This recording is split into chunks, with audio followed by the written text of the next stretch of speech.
네, 안녕하십니까. 정본부장입니다.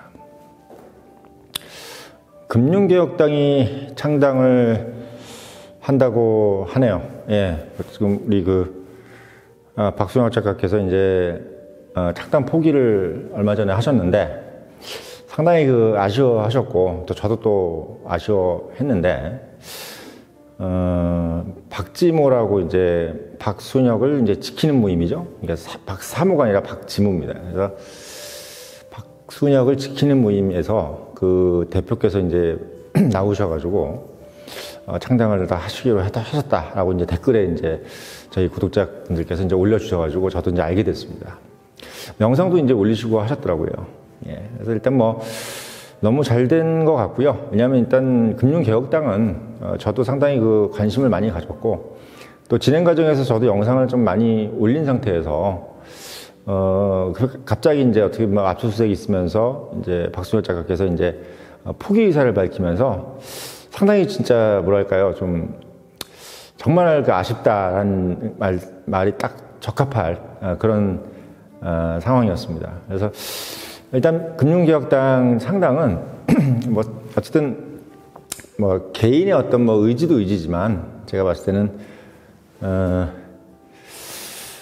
지금 현재 총선 지형상 그리고 대한민국 정치의 발전상으로 봤을 때 뭐 박수영 작가께서도 이제 녹색당 얘기를 하셨지만 뭔가 어떤 기능 정당, 그러니까 정말 어떤 보면 특정 어떤 기능을 달성하기 위해서, 목적을 달성하기 위해서 만들어지는 어떤 기능 정당으로서, 그리고 또 1,700만 개인 투자자들의 어떤 권익보, 그리고 이제 1,700만 명이라는 것은 제가 지난번에 말씀드렸지만 중도층이라고 말씀을 드렸잖아요. 그러니까 스스로 뭔가 어떤 빛나려고 하는 사람들, 저는 그런 표현을 잘 쓰는데, 그러니까 스스로 빛나려고 하는 사람들, 그러니까 뭐 대기업이라든지 어디 뭐 속해가지고 뭐 소위 얘기해서 이제 반사체가 되려고 하는 사람들, 또는 본인이 뭔가 어떻게 보면은 이미 가진 사람들, 이게 아니라 비록 어떻게 보면 가지지 못했거나 또는 어떻게 보면 상당한 어떤 뭐 라이센스를 가지지 않았다 하더라도 뭐 금수저가 아니더라도 나는 스스로 한번 빛나보겠다. 내가 뭐 개인 투자를 잘 해가지고 뭐 에코프로를 사든 아니면 뭐 정확하게 어떤 기업들을 잘 분석을 해서 나도 한번 큰 어떤 부를 한번 누려보겠다. 이런 분들이 어떻게 보면 저는 개인 투자자 또는 이제 중도층이라고 생각을 합니다. 그러니까 성공하려고 하시는 분들이죠. 근데 챔피언이 되려고 하시는 분들. 그게 제가 어떻게 보면 중도층이라고 저는 생각을 해요. 그래서 중도층이 좋아요. 왜냐하면 이미 챔피언이 되신 분들은 매력이 없죠. 챔피언이 되려고 하는 사람, 이게 진짜 매력이 있는 거죠. 그래서 그 중도층을 대변하는 것이 지금 이제 금융개혁당이다라고 제가 이제 말씀을 드렸었고 지금도 그 생각에는 이제 변함이 없습니다. 그래서 이게 이제 기능정당이고 또 중도층을 대변하면서 결국은 이제 그 이니셔티브를 가지는 그 양당의 뭐 극좌나 극우로 지금 가고 있잖아요. 정당들이 지금 이제 한쪽은 이재명이라는 중심을 가지고 또 하나는 이제 한동훈이라는 중심을 가지고 이제 검사 그리고 운동권 또는 뭐 이렇게 이런 식으로 해서 지금 이렇게 나눠지고 있는 상태이기 때문에 자연스럽게 이제 중간 지역이 벌어지죠. 이제 그 중간 지역에 계신 분들이 원하는 거는 이런 어떤 이념이라든지 권위주의가 아니라 본인들이 원하는 것은 정말 기능. 어떻게 보면 우리한테 좀이라도 실질적인 게 오는 게 이제 이게 뭐냐. 이걸 이제 정책을 내놓는 정당은 아마 이번 총선에서 상당한 선방을 할 거고 많은 의석을 차지할 거다라는 게 제 생각입니다. 그래서 저는 이제 만약에 이제 금융개혁당을 이제 하시기로 한다면 이제 박순혁 작가께서도 이제 당연히 총재로 이제 영입을 하셔야 될 것이고 이제 본인이 직접 안 하신다 하더라도 박지모에서 이제 만약에 창당을 하신다고 한다면 반드시 이제 박순혁 작가를 영입을 하셨으면 좋겠어요. 왜냐하면 그거는 정치라는 것은 결국은 이제 사람이 중심이 돼야 되거든요. 제가 지난번에도 말씀을 드렸지만 여러 사람이 공동위원장을 한다든지 뭐 이런 것들은 보기는 좋고 또 듣기는 뭐 그럴싸한데 기본적으로 정치적인 어떤 구심점이 없는 정당이 되는 순간 나가지를 못하더라고요. 제가 지금까지 보는 여러 가지 정당사를 공부해보고 또 이제 살펴본 바로는 나가지를 못해요. 그래서 박순혁 작가를 그러니까 창당이 되고 나서는 그러니까 5대 광역시죠. 5대 광역시에서 1,000명씩을 모아야 됩니다. 그러니까 5,000명을 모아야죠. 1,000명, 1,000명, 1,000명, 1,000명에서 5,000명 이상. 그러니까 한 대도시, 서울, 뭐 대전, 부산, 대구, 뭐 인천 이런 식으로 해가지고 5개 도시에서 5개 이상 도시에서 1000명씩을 이상을 또 그 당원을 뽑아야 돼요.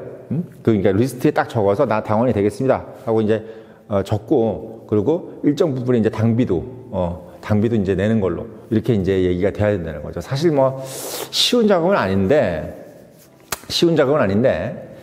가야 될 길이겠죠. 박지모가 제가 봤을 때는 그런 건 잘 하실 것 같습니다. 지금 보니까 지난번 용산에서도 그렇게 10,000명 이상씩 30,000명을 이렇게 모았다고 한다는데, 30,000명이면 이미 5,000명을 모아야 되는 상황에서 30,000명이 이미 끝난 거니까 제가 봤을 때는 문제가 없을 것 같고, 정말 다행이에요. 왜냐면 저도 창당이라는 것을 한번 해본 적이 있어가지고 지난번에도 말씀을 드렸지만 어려워. 예. 근데 이제 그렇게 딱 박지모라는 어떤 조직이 갖춰져 있다면은 제가 봤을 때는 정말 어떻게 보면 호랑이한테 날개를 다는 격이죠. 그러니까 호랑이가 박순혁 작가라 그러면은 박지모는 이제 어떻게 보면 날개가 되지 않겠나 이런 생각이 듭니다. 그래서 박순혁 작가께서 어떻게 보면 이번에 창당 의사를 포기하셨지만 박지모에서 이제 그렇게 얘기가 된 건 너무나 잘 된 것 같고, 그렇다고 해서 박지모가 공동위원장이나 이런 것들을 만들어서 한다는 건 저는 반대입니다. 그건 아니고 박순혁 작가를 중심으로 하셔야 돼요.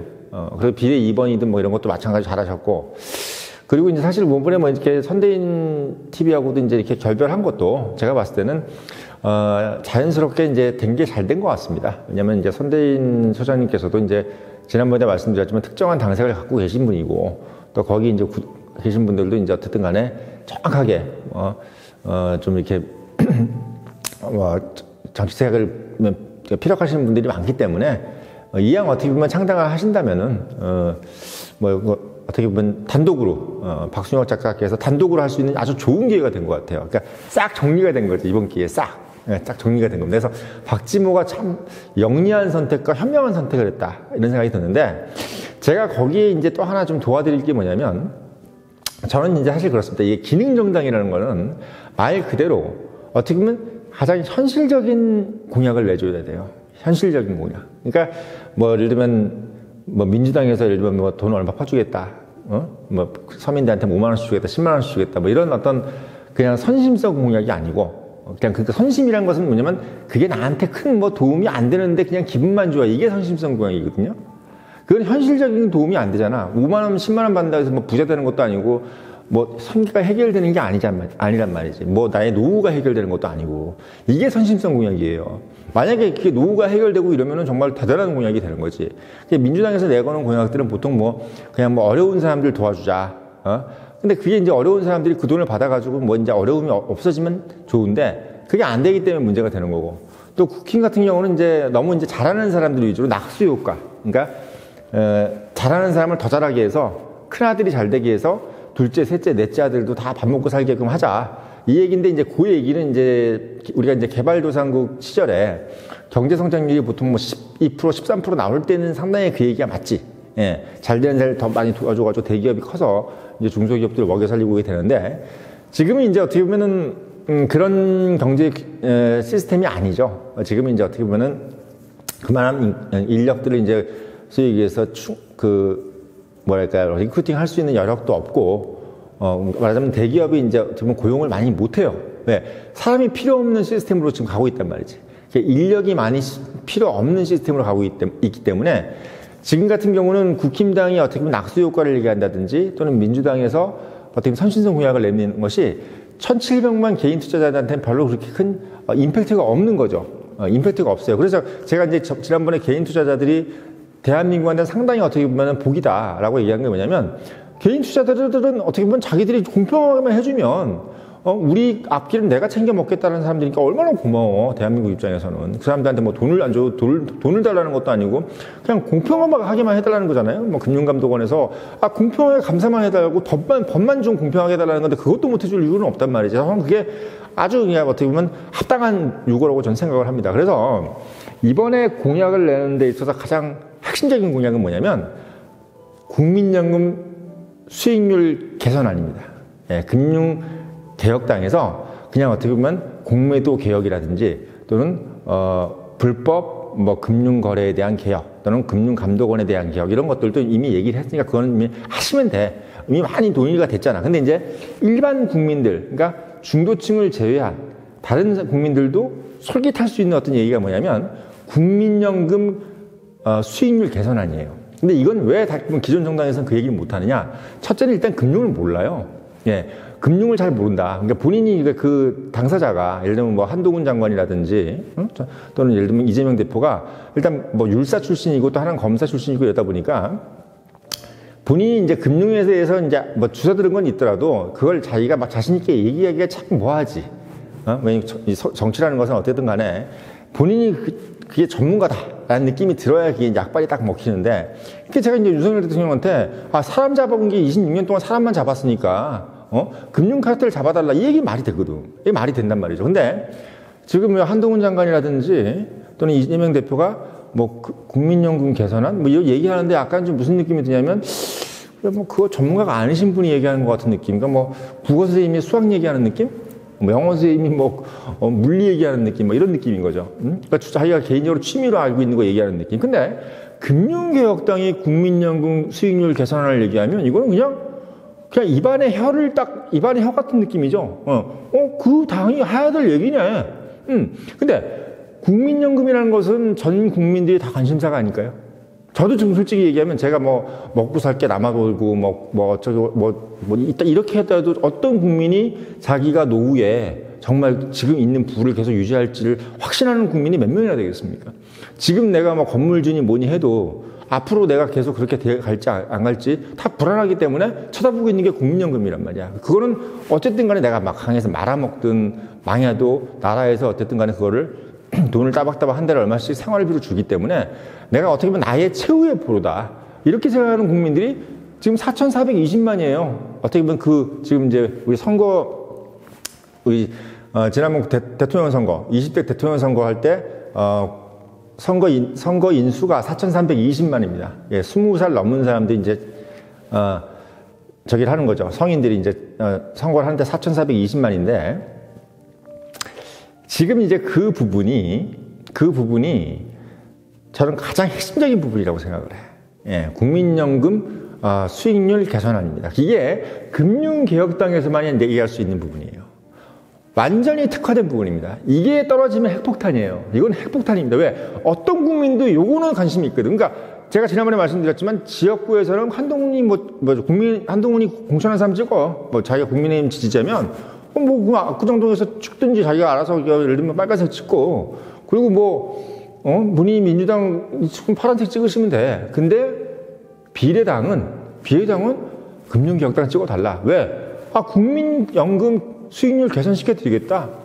누가? 박순영 작가가 해드리겠다. 박순영 작가가 매년마다 국민연금 그 기금 운용하는 거 쫙 보고 당신들 왜 이런 펀드 매니저 썼어? 왜 기금 운용을 이 회사에 맡겼어? 그리고 이 회사 하는 사람들, 예를 들면 이게 원래 국민연금 기금이 자기들이 운영을 하는 게 아니고 위탁을 시킨단 말이야. 뭐 미래에셋이든 뭐든 이런 데서 이제 위탁을 시켜서 어떻게 보면 약간 외주를 주는 느낌이죠. 그러니까 본인들은 사실 어떻게 보면 최대한 약간 뭐랄까 관료적인 느낌?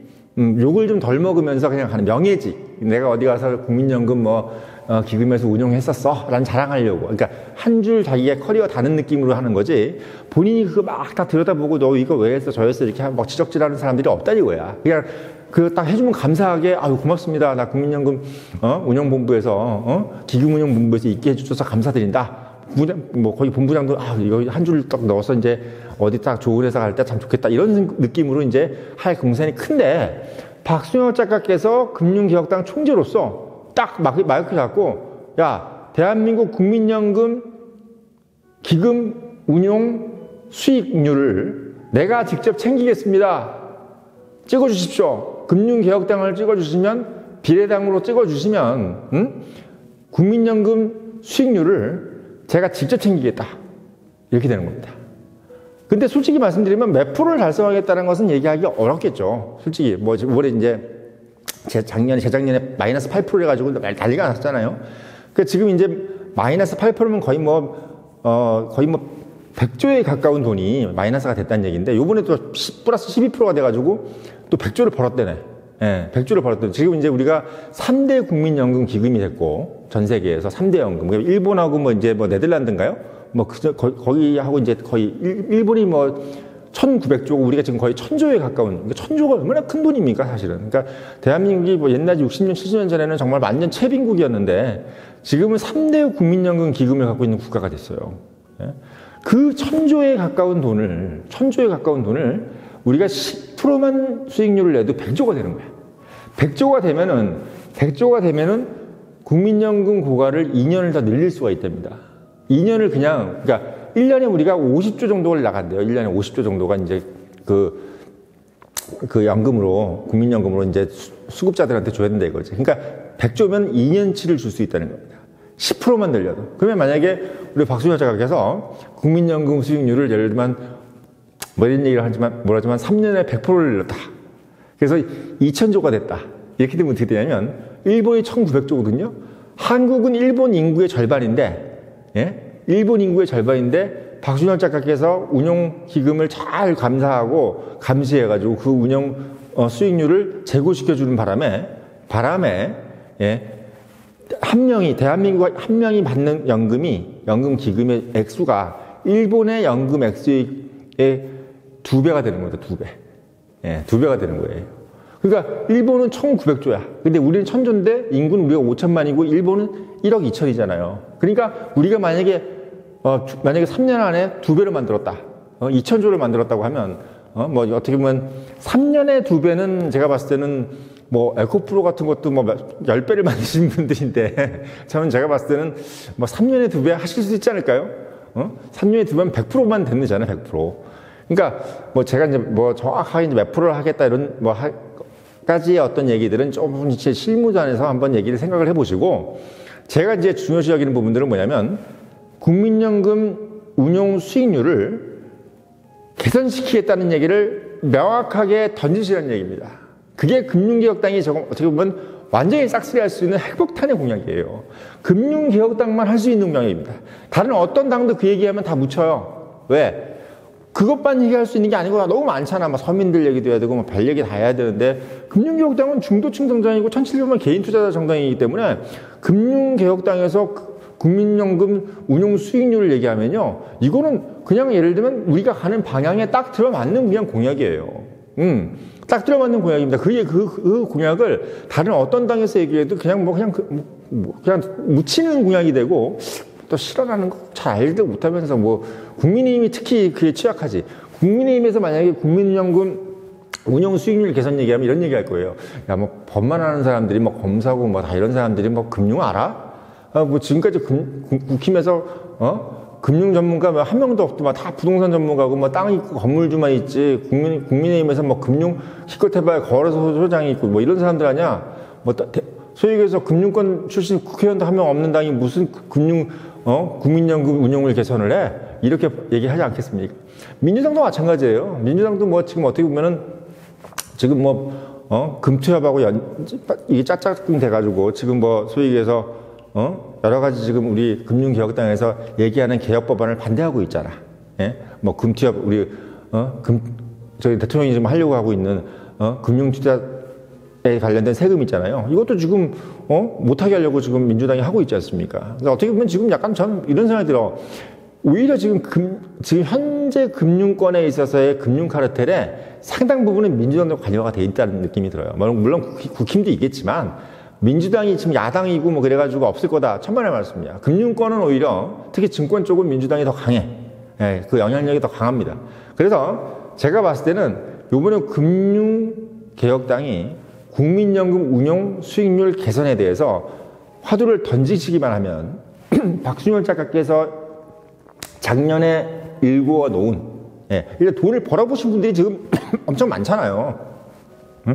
지금 에코프로님 뭐 이런 것 때문에 지금 엄청나게 돈을 버신 분, 제가 지난번에 말씀드렸죠. 박순영 작가의 가장 큰 장점은 뭐다?